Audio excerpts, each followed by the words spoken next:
Hello, everybody, and welcome to today's Hamlin Leo lecture, Leading While Female, Know Your Worth, with Dr. Stacie Stanley, Superintendent of Edina Public Schools. My name is Molly Glevy. I work here in the Alumni Relations Office at Hamlin, and I'm so excited about today's talk and so pleased that you're able to join us. I'm going to go through a few little housekeeping tidbits here, introduce Dr. Stanley, and then we will be off to the races. So as we get started, you will be muted and your camera will be off for today's presentation. I think most of us know how Zoom goes at this point. If you have a question for our speaker, please go ahead and use the Q&A icon on your Zoom dashboard. Dr. Stanley will take questions at the end of her presentation, but don't hesitate to go ahead and put those questions into the Q&A as they come up. You don't need to wait to the end to put them in the Q&A. If you have a question about the logistics of today's webinar, go ahead and use the chat icon.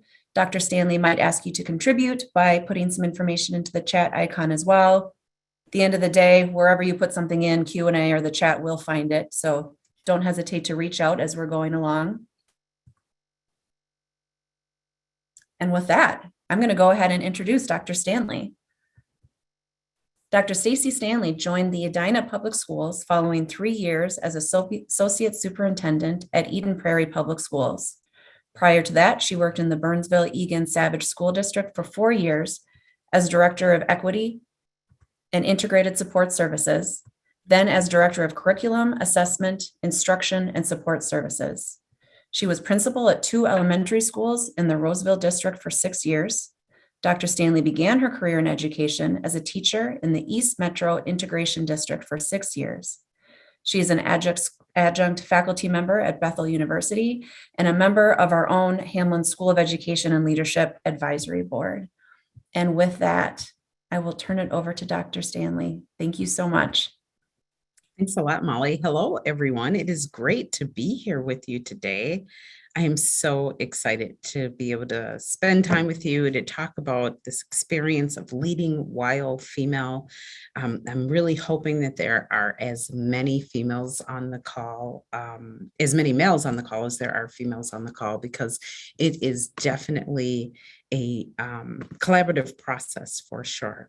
So what I'm going to do is I'm going to get sharing my screen here, and then we're going to go ahead and get started.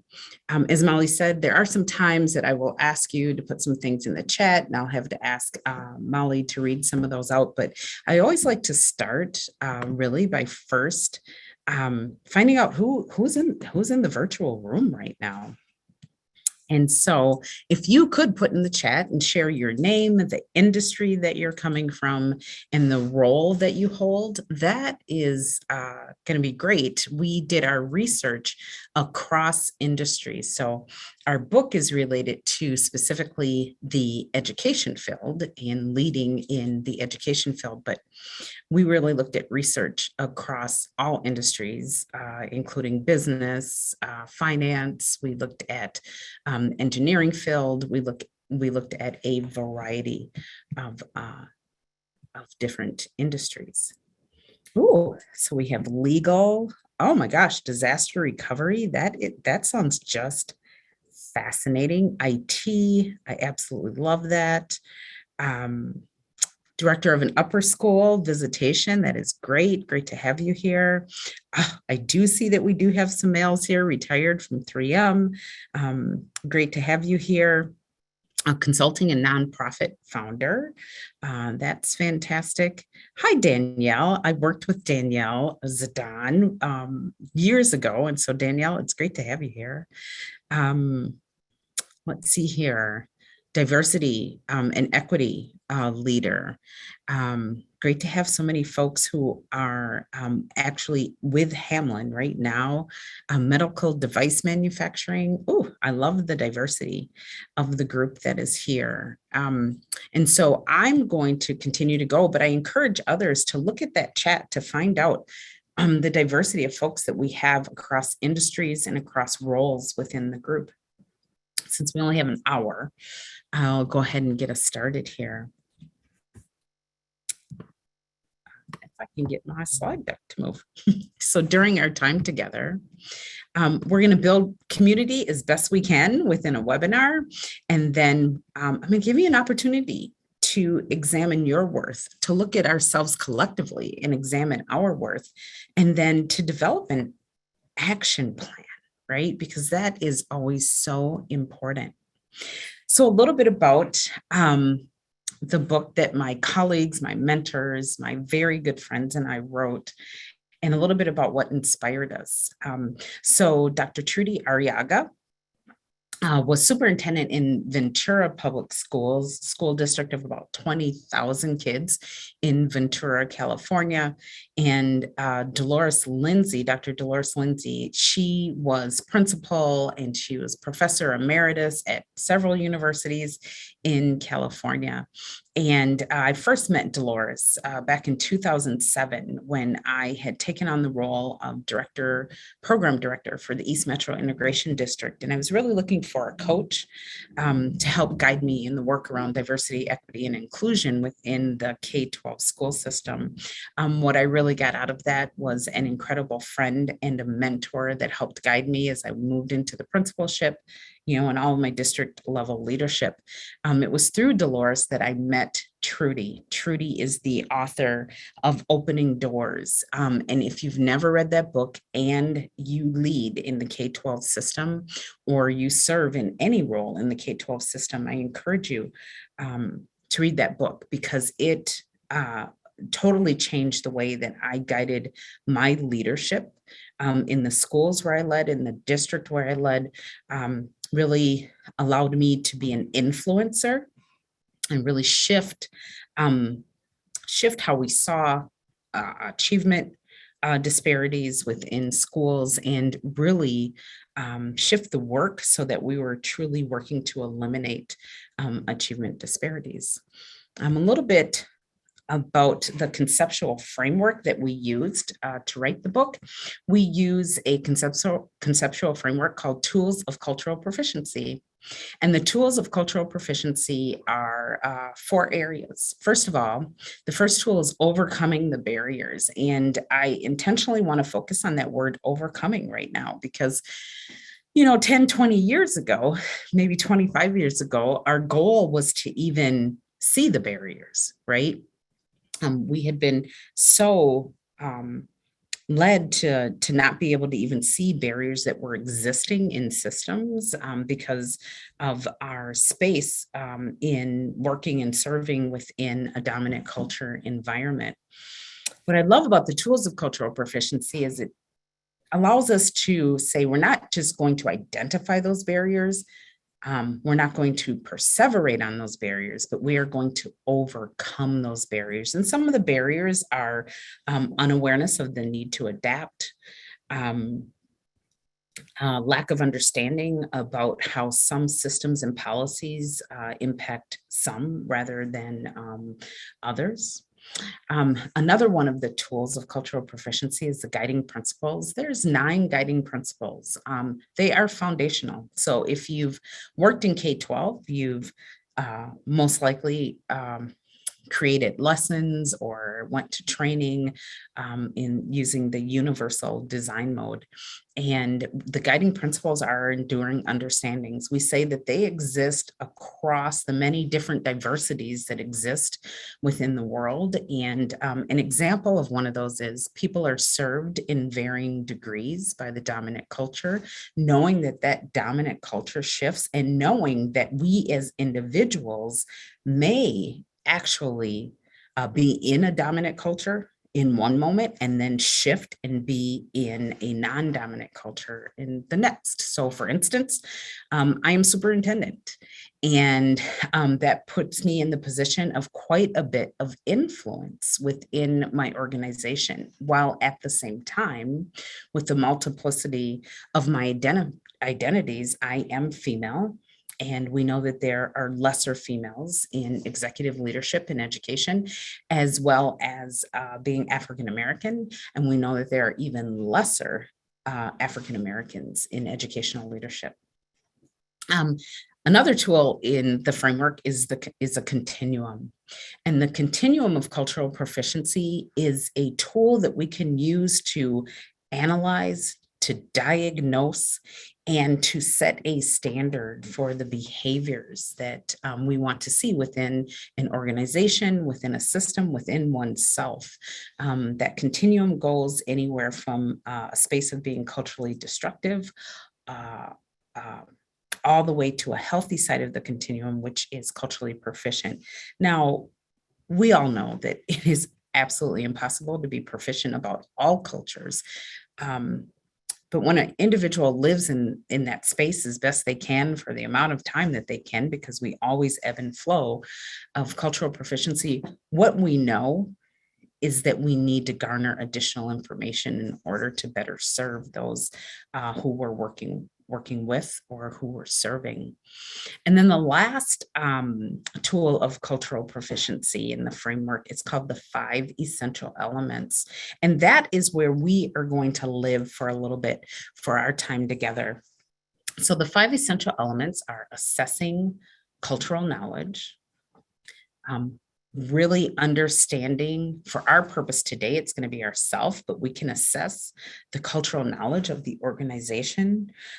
Where are we at in an organization? How are we prepared to elevate and lift up the skill set that women have in order for them to be successful within executive leadership roles? Valuing diversity. In what ways do we demonstrate and understand the very differing skill sets, the differing ways of being that women may bring to an organization? And I always want to stop here to say that as we've grown and we've developed and we've developed our understanding of identities. As we wrote the book, we struggled with using the word female. We struggled with using the word women. We know that individuals have multiple identities.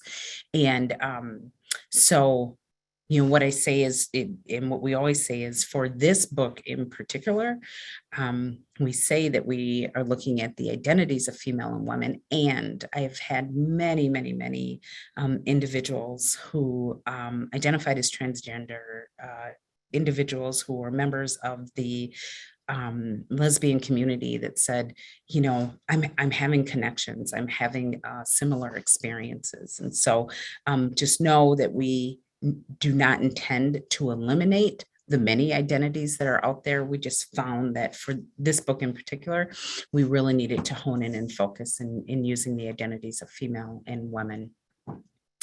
Managing the dynamics of difference. That is all about the conflict that naturally exists within humanity, within culture.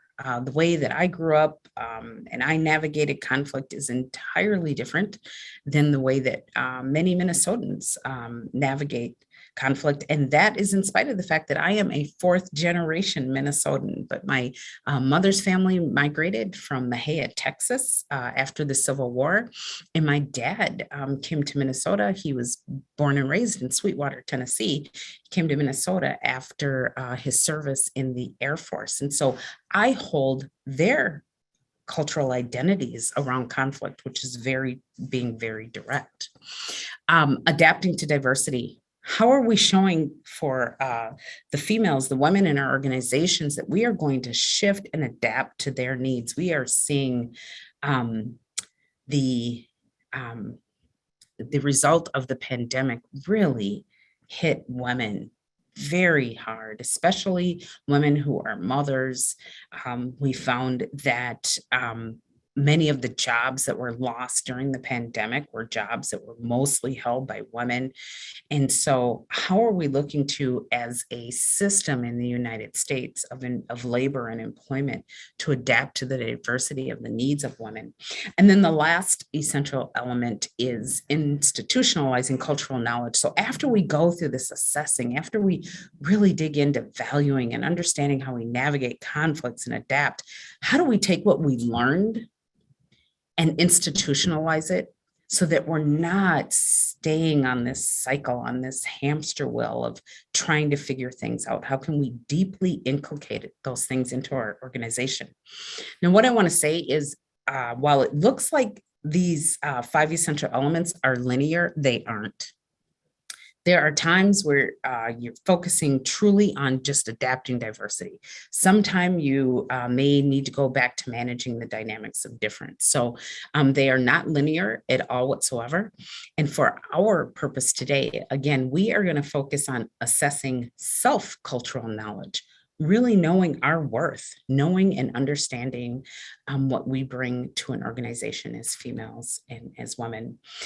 I always like to start out with a little bit of humor here, and gosh, it's really great when I'm in the room because we have a good laugh, but oftentimes this is what women across many industries experience. So they are at that interview table, and there is that organization, especially in IT, in engineering, where there are all men there.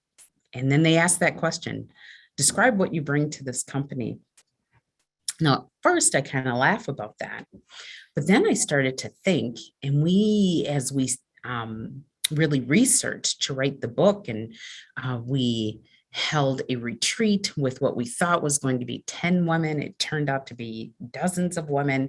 And since the book was published in the spring of 2020, we have spoken with hundreds of women.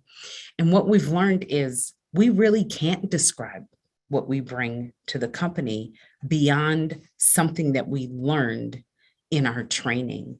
And we have to move beyond that so that we can really help organizations understand the differences that we bring to help the organization thrive. So I always like to go through a little bit of the data that compelled us to write this book. And remember, I'm in K-12. US teachers represent 77, or women represent 77% of US teachers. Of those, about 80% are white. We have lesser numbers of African American, Latinx, Asian that you can see there. 54% of principals are women. So over half of the principals are women. 68% of them come from elementary. 32% of them come from secondary. What is most important to understand is if we're moving into executive leadership, the superintendency or associate superintendent, 81% of those superintendents come from the secondary principalship. So the pool is 68% of the men that they hire. And within that principal group, 80% of the principals are white, 10% are African American, and 7% are members of the Latinx community. I always like to stop here and say, it pains me that data is not listed for our Asian and Indigenous sisters. We have looked in many different areas to find the data around for principals for our Asian and our Indigenous sisters, and it's just not readily available. And yet I know that we do have Asian and Indigenous sisters that are in the principalship. This is some more compelling data for US superintendents. 1971, a little over 1% were women. By 2010, we were up to 25% women. Now remember, over half of the women in the over half of principals are women. 24% superintendents were women. Then we hit a spike and we went up to 27% in 2015, and something happened in 2019, and we dropped back down to just about a quarter of the superintendents were women, with 6% of those women being women of color. In Minnesota, a few years ago, when we were doing the research, there were about 1,300, give or take a few, superintendents licenses that had been issued by the state. So give or take 1,300.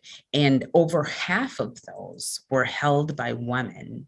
And yet at that time, only 16% of the superintendents in the state of Minnesota were female, were women.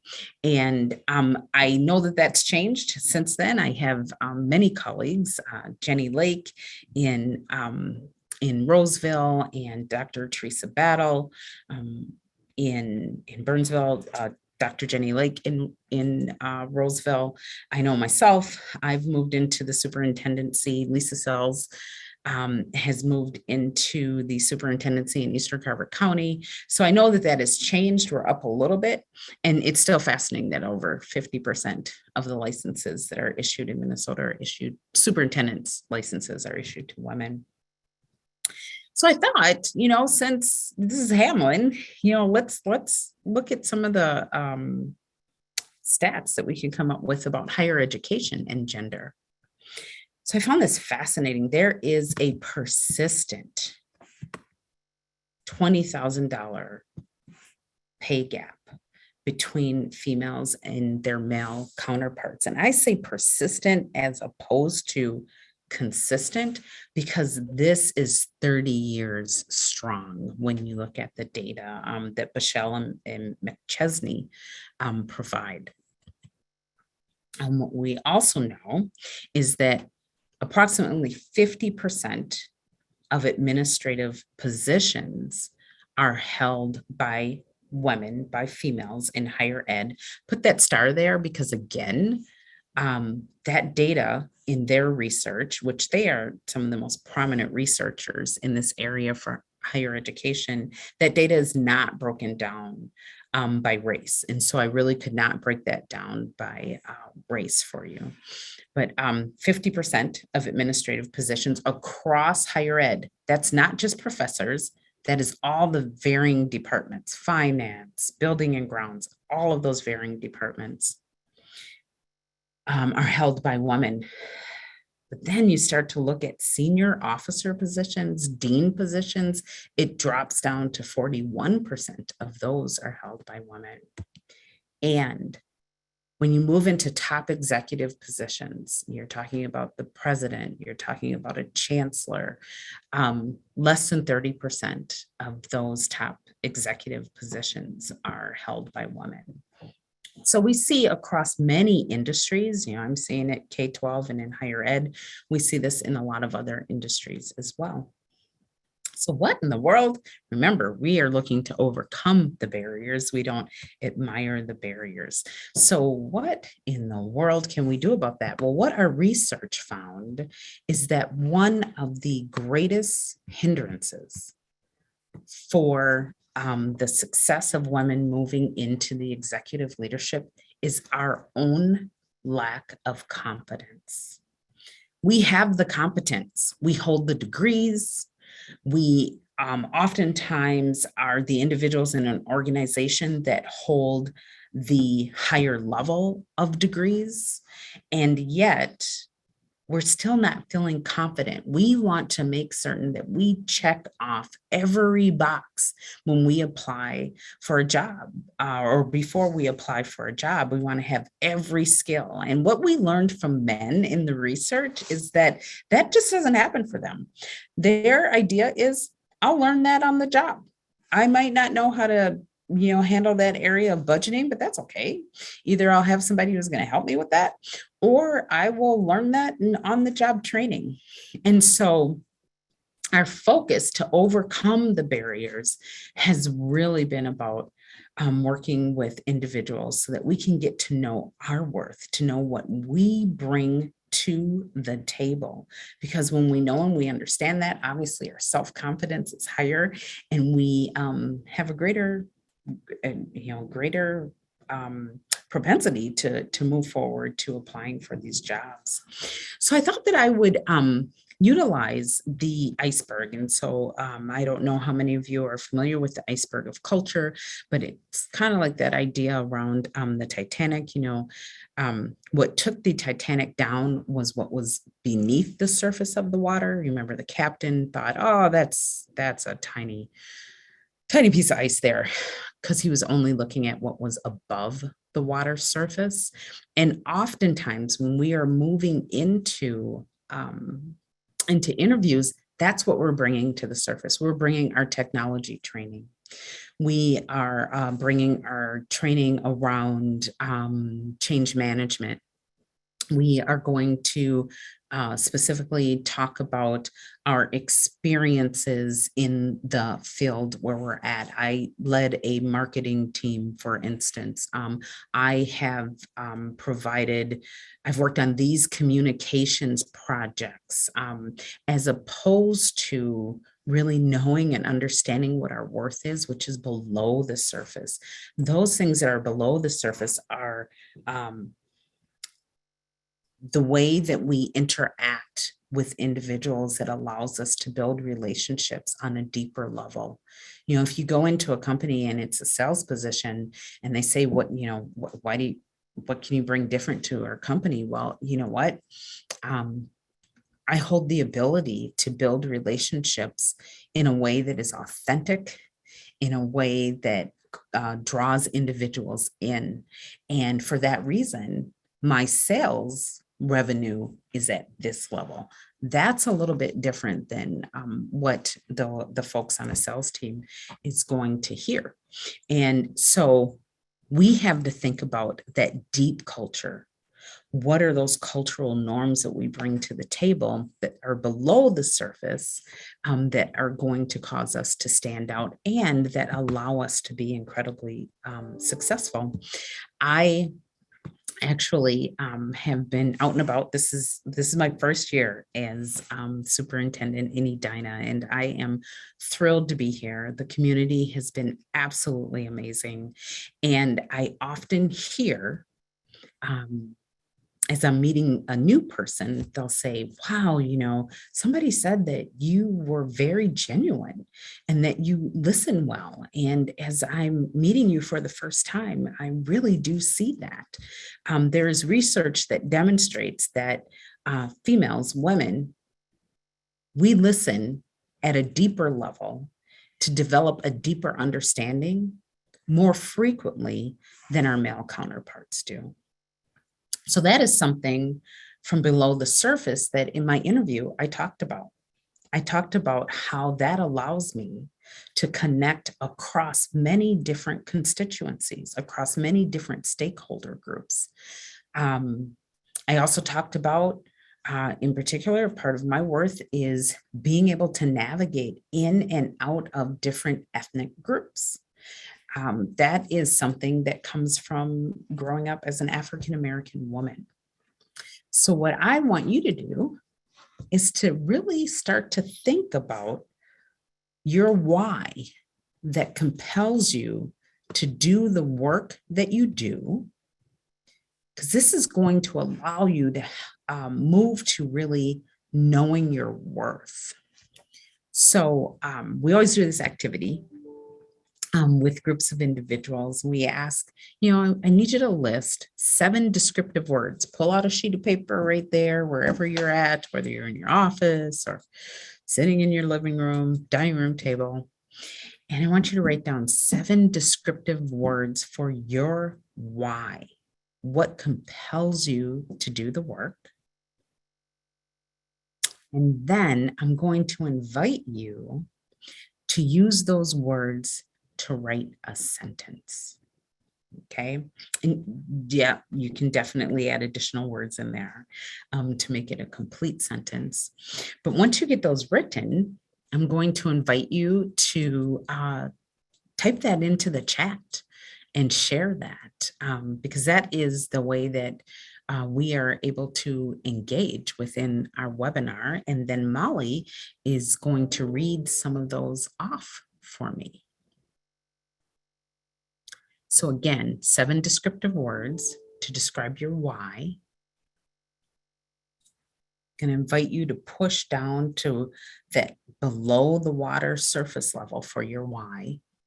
You know, above the surface level may be, I mean, it's good pay. It really helps me to take care of my family. What is the below the surface? What are those deeper reasons for why you do what you do? And then again, you're going to use those words, to write a sentence and start sharing those in the chat.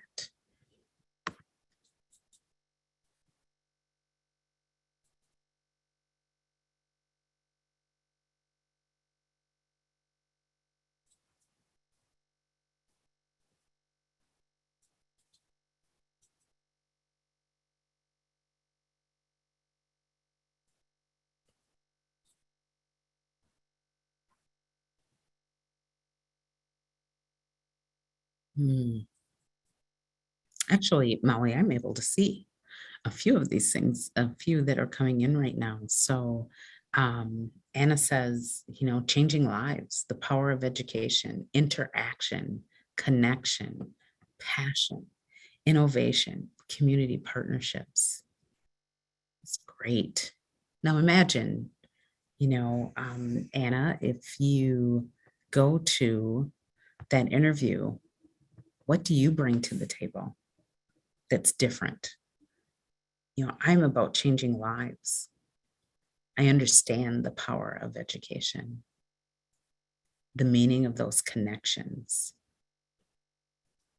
Oh, Chris, I am called to empower people to shine their light because it is creative and satisfying, and I get to pay it back and forward. Wow, that is really powerful. I mean, how incredible is that to say, I deeply listen to the point where I understand how to coach people so that they can shine their light. It's pretty incredible. Rita says relationships, support, experience, growth, satisfaction. We all want, oh my gosh, Rita, we all want to be satisfied in our jobs, right? In what we do, when we're satisfied, it becomes more than a job. It becomes the very essence of keeping us motivated. Joseph says, leader, reliable, collaborative, adaptive, change agent, active listener, strong partner. Organizations in higher ed, we've been reaching out to businesses, Joseph, to make certain that what we're really working with our students to learn and to develop and to grow is really what businesses are looking for. And the number one thing that they are looking for is someone who is collaborative, someone who knows truly how to put ideas on the table and step back and be okay with their idea being taken off the table. And oftentimes, I'm really glad to hear, Joseph, that is one of your whys. And oftentimes what we find is women, because of just the way that we are raised, they tend to be much more collaborative, able to work more collaboratively on projects and things like that. Danielle says, through self-reflection and seeking identity within my various communities, I strive to understand and create change so others similar to me, like my own daughters, have support and understanding. I imagine you're at the table and somebody asked you, what do you bring? And that question, I strive to understand and create change. I mean, that response, it may be different than what is already living in the organization. Thanks for that. Liz says, rewarding, her whys, rewarding, challenging, feeling important.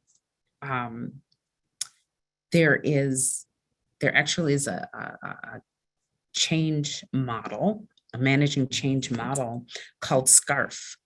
And one SCARF stands, it's an acronym, obviously we use lots of acronyms in the world, and the S stands for status, Liz. And so oftentimes for women, we want to play that down. We want to play down that idea of having status because we want to be humble. And the reality is that it's okay to feel like our work is important and that we are making a difference. And so I'm really glad that you put that on there. Empowered, feeling knowledgeable, educating others for success. Faria. Oh, Faria, I'm really hoping that I have the correct pronunciation of your name because names are so important.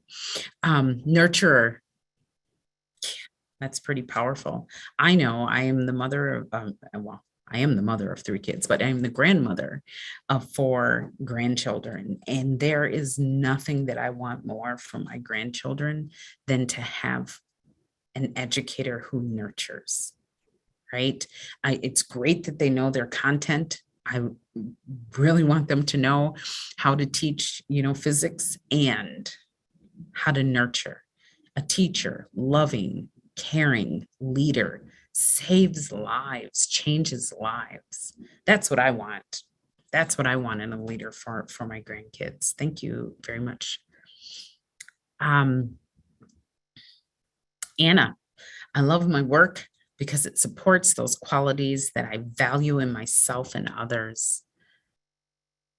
A striving to be relational, empathetic, visionary, collaborative, faith-filled, intellectual, and committed to the empowering of young women.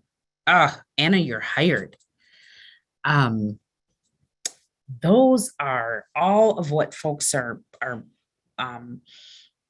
adding into the chat. Thank you. Thank you for going deep. Thank you for being vulnerable, because those are the below the surface aspects of our why that get at our worth, right?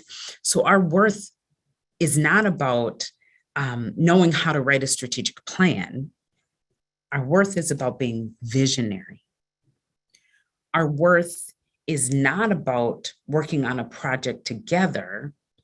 Our worth is about being able to partner for the better of something or for someone. Dave writes, I find it rewarding to connect and motivate people to perform at their highest potential through listening and tying their contributions to our common goal.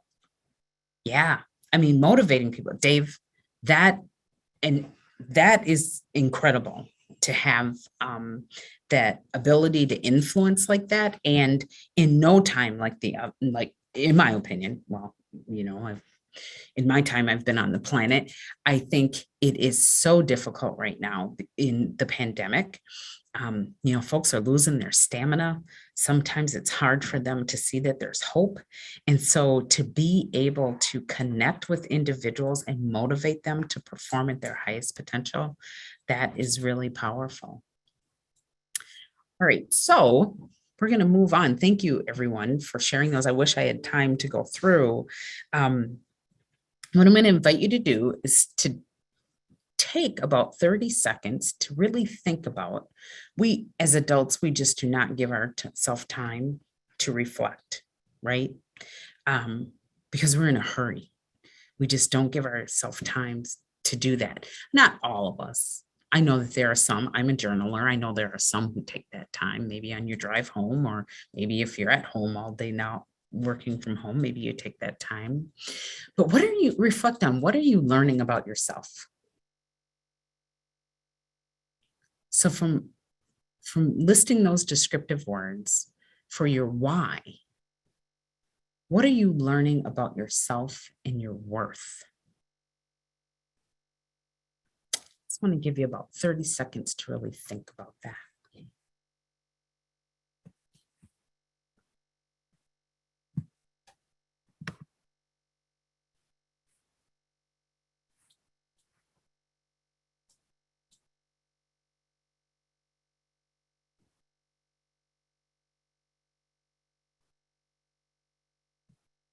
30 seconds can feel like a long time, and it's so important.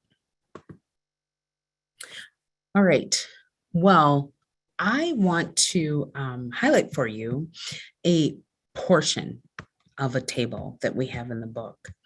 And this is organizational and personal.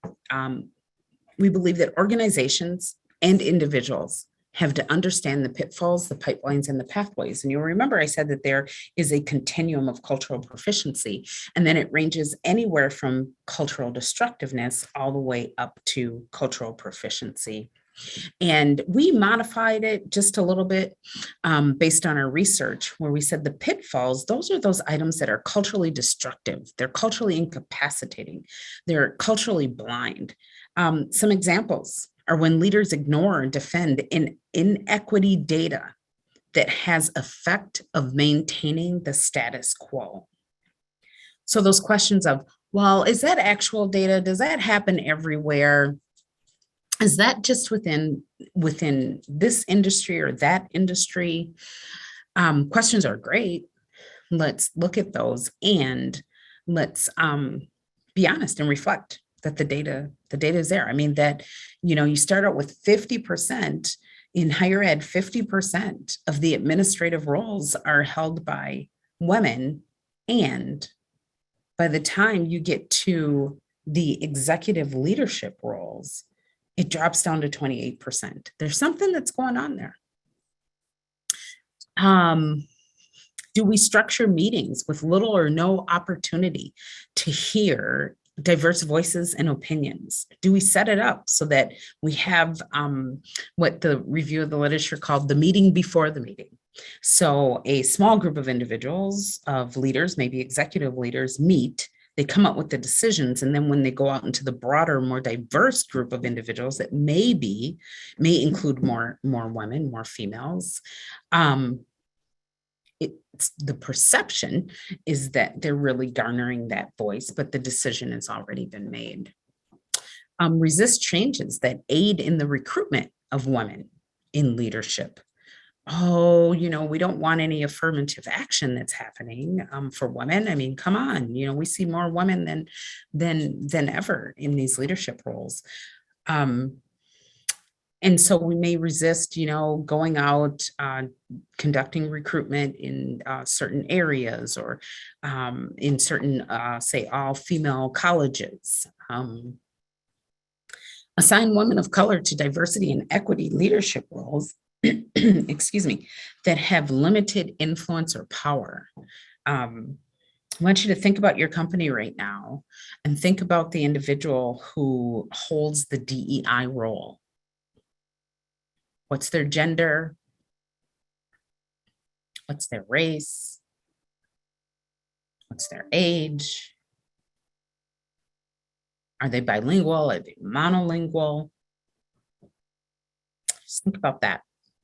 But then we cross over into what we call the healthy side of the continuum, and that is pipelines. That is where organizations and individuals are functioning in this space of cultural pre-competence and cultural competence. Cultural pre-competence is where an individual knows or a system knows that it needs to shift and do something, just don't have the information that they need. So they continue to dig in and dive in and seek more information in order to move to that space of competence. Competence isn't that you know everything. Competence is knowing what you don't know and then having the bridges, the connections, the networks in order to help to shift individually or to shift that organization. So leaders conduct inquiries to determine extent of gender inequities, really looking around, who's at your cabinet table? And if at the cabinet table it is all males, why is that happening? Actively recruiting highly qualified women and women of color as leadership candidates. Let's get out there and let's call around and find out about the candidates, the female candidates, that we can bring them into our organization. Analyze. I have this circled because this is so important. Analyzing those interview protocols for possible biased practices. So I worked in an organization and all they did was group interviews for the first couple of rounds of interviews. And I explained that it would be rare that we would be able to hire a member of the Indigenous community, because that competitive experience in a group interview would be something that goes against the very nature for many, not all, but for many Indigenous folks. And so what are we doing that could be preventing us from hiring females? Remember, we go back to that first cartoon. Kind of might be a little intimidating to have all men on an interview panel when a woman comes in. And then finally, pathways. Now, remember, cultural proficiency is not knowing everything. It isn't knowing and doing everything, but it's a way of being. You move to intentionally collecting qualitative and quantitative data. You move to use data to inform the hiring and the promoting of women. You understand the dynamics of intersectionality and the many intersectionalities that exist, and utilize that understanding to impact not now just the hiring of, but the retention and promotion of women within an organization. So this is a call to action for each one of you individually and in your organizations as well. First of all, know your why, and make certain that those that you supervise, that they know their why as well. I said, women, we are competent. We work really hard to get all the certifications and everything. So we do prepare ourselves well. But then we need to locate not just a mentor, not just someone who's going to show us the ropes and how to do things, but a sponsor, someone who is going to be out there advocating for us, picking up the phone, sending an email saying, you really need to get to know Molly. She has this skill set, and this is what she's going to do for your organization. Join networks. We have a Leading Well Female. If you're on Facebook, it's Leading Well Female Facebook group. And I encourage you, we have almost 2,000 women from all over the United States and Canada and Central America who are on there, and they are providing advice. You know, people will ask, I'm moving into this role. It's my initial leadership role. How do I interview for that? People will offer advice and connections. I mean, it's just a great space to be in. Lift her up. What we also found is that the research shows in teams, typically, women will not lift up another female colleague and share when they've done a great job. But men will always pat one another on the back. And so be sure to lift her up. Find that perfect match for your job. So you went through and you wrote down your whys. Think about, is what I'm doing right now, does that really align with my whys? And then finally, fight the imposter syndrome. As females, we go through that a lot, where we will head into a meeting, we'll head into a project, we'll head into a situation where we are going to propose a change within an organization, and the imposter syndrome kicks in. And that imposter syndrome is saying, you don't belong here. What are you doing? Why do you think that you can propose that? How do you think you can change that policy within that organization? Really work to mentally fight that imposter syndrome. All right, so now I want to be able to open it up to any questions you might have. We have about, looks like about 6 more minutes for any questions that you might have based on what you're learning, based on, from me, based on your experience. What questions might you have? And Dr. Stanley, I have one. While people might be thinking of questions, can you speak a little bit about generational differences and where that turned up in your research and your writing? I'm thinking in particular of our most recent graduates from a traditional undergraduate experience. Yeah. So what is fascinating is that in our research, we spoke with women who were 24 and had just graduated. And we spoke with women who were 76, had retired, and they were entrepreneurs now. They had started consulting businesses. And what we found out is it didn't matter, Molly. It was fascinating that that lack of confidence was still pervasive amongst the different members that we spoke with. And since we wrote the book, and we presented all over the country, and in Canada, we find that that is the same. That we just lack the confidence, no matter how many degrees we have. We just lack the confidence. And so again, that's why our focus is to make certain that people really understand their worth, whether they're 24 or they're 18 or whether they're 74. Joseph, the book is available on, well, it's published through Corwin, and it is available on Amazon.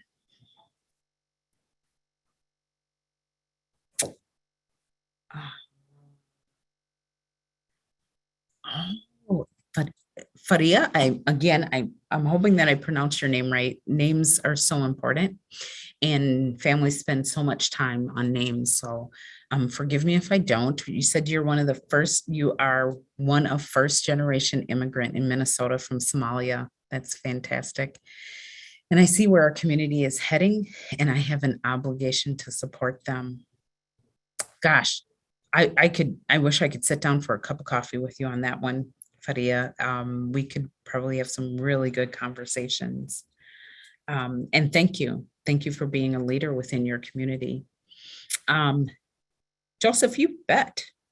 Absolutely. I'm glad that you were able to join. Dr. Taylor, I happen to know Dr. Naomi Taylor. She said, how did you find a sponsor and a mentor? Dr. Taylor, what I did not really know until this research, the difference between a mentor and a sponsor. And once I realized who a sponsor is, it's someone who has influence, who has multiple connections. I started going through my different networks to identify who that individual might be.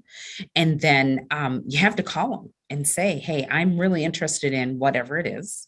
In my particular case, I was really interested in moving into the superintendency. And so I found those folks that had influence, that knew the organizations that are work to hire superintendents, and ask them to write letters, ask them to call them. So they're in your networks. You just have to look at them in a different way.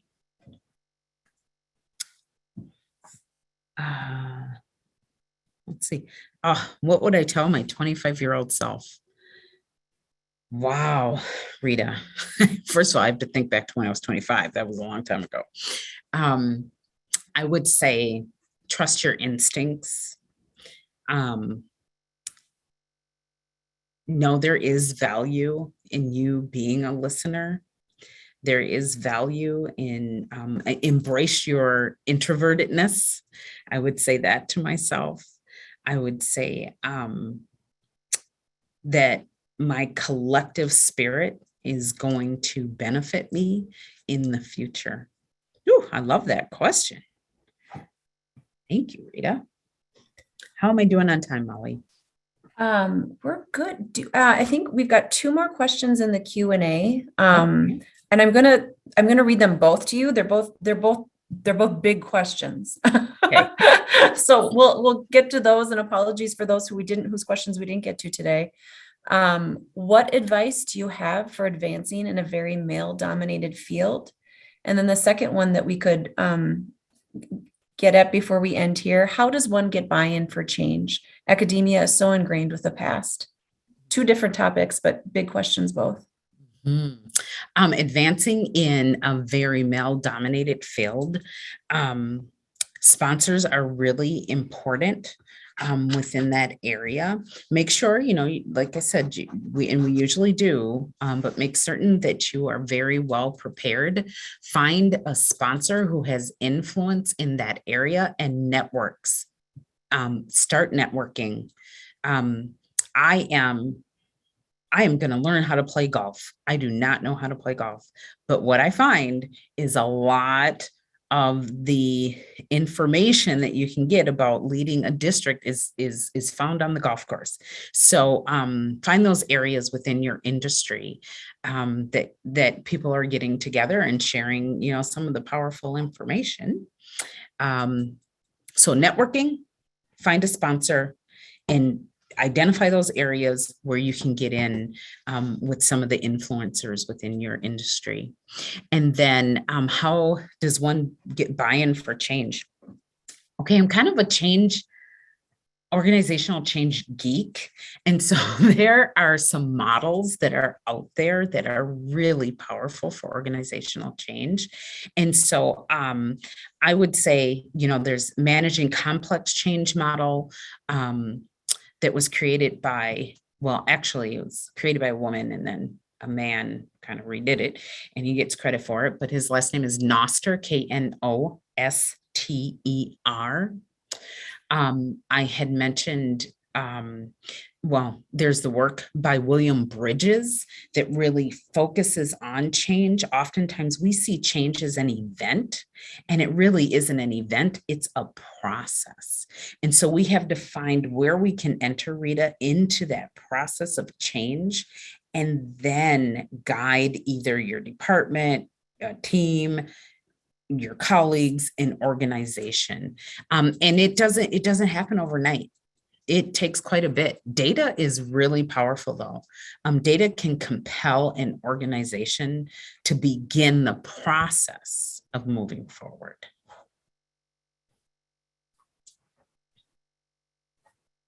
All right, I think we've hit our time. Thank you so much, Dr. Stanley. Oh, thank you for having me. I mean, it's such an honor to be able to spend time with the alum of Hamlin, alum pipers. That was great. Well, thank you everyone for joining us today. And thank you for your participation in the chat and all of those sorts of things. We really appreciate it. This presentation will be up on our website in a day or two. So if you want to go back and reference or share it with others, you're more than welcome to do so. And we are working on Leo lectures for 2022. So we are happy to take your ideas of topics and speakers, send them to alum@hamlin.edu. So with that, thank you again, Dr. Stanley, and thanks everyone for joining us. Have a good rest of your week. Bye-bye.